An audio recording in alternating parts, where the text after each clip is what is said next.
चंद्रपुर जिले के पडोली परिसर में दुर्घटना के पश्चात नागरिकों ने अपना रोष जताया और इस संबंध में एक नागरिक ने चेतावनी देते हुए क्या मांग की, आइए जानते हैं इस खबर में।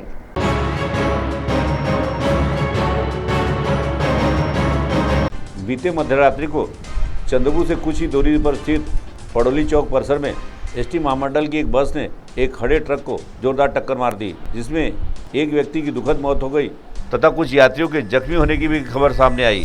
गौरतलब है, यहाँ पर अक्सर ट्रक के ड्राइवर रास्ते के किनारे ट्रक खड़ी करते हैं, जिसके कारण यातायात काफ़ी प्रभावित होती है। और पडोली परिसर में एसटी महामंडल की बस के दुर्घटना के बाद यहाँ के नागरिक काफ़ी आक्रोशित हैं।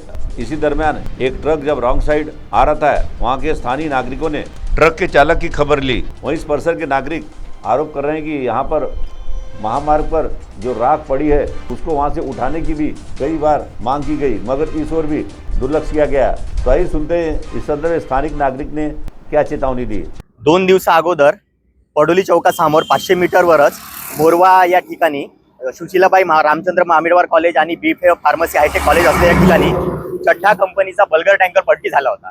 आम्ही प्रशासनाला सूचना केल्या होत्या की आपण या कंपन्यावर सदोष मनुष्यवधाचा गुन्हा नोंद करावा आणि कालच धुलीवंदनाच्या दिवशी याच ठिकाणी महाराष्ट्र परिवहन मंडळाची एक बस प्रवाशांना घेऊन येत असताना इथं पडलेले फाईन ॲश जे चड्ढा कंपनीनं उचलणं बंधनकारक होतं, ती न उचलता हवेत ती ॲश उडत होती। त्याच्यामुळे प्रवाशांना ड्रायव्हरला काही दिसलं नाही आणि ड्रायव्हरची बस सरळ चड्ढा कंपनीच्या रस्त्याच्या बाजूला उभी असलेल्या ट्रकला जाऊन धडकली आणि या अपघातामध्ये ड्रायव्हर ॲडमिट आहे आणि कंडक्टर वनकर नावाचा एक युवा पोरगा ज्याला 4 वर्षाची मुलगी आहे तो या ठिकाणी मृत्यू पावलेला आहे।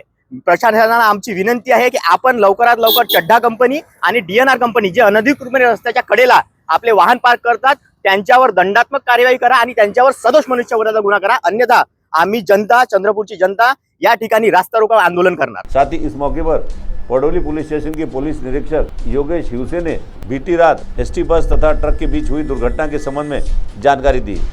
काल 11:30 ते 12च्या दरम्यानची घटना आहे। एक महामंडळाची बस नागपूर ते चंद्रपूर येत होती। कंडानगर चौकमध्ये एक रस्त्यावर उभ्याला असलेला जो ट्रक आहे डीएनआर कंपनीचा, त्याला एक पाठीमागून धडक बसली आहे। त्यामध्ये कंडक्टर संदीप नावाचे जे मृत पावले आणि 13 लोक जखमी झाले। कशामुळे झाला असा अपघात तो पार्किंगमुळे झालेला आहे। त्यांनी रस्त्यावर पार्क करून ठेवली आहे आणि हे जे धूळ उडत आहे त्याच्यामुळे ड्रायव्हरचं असं म्हणणं आहे मला दिसलं नाही। CTV के लिए हमारे प्रतिनिधि वैभव वारकर की रिपोर्ट।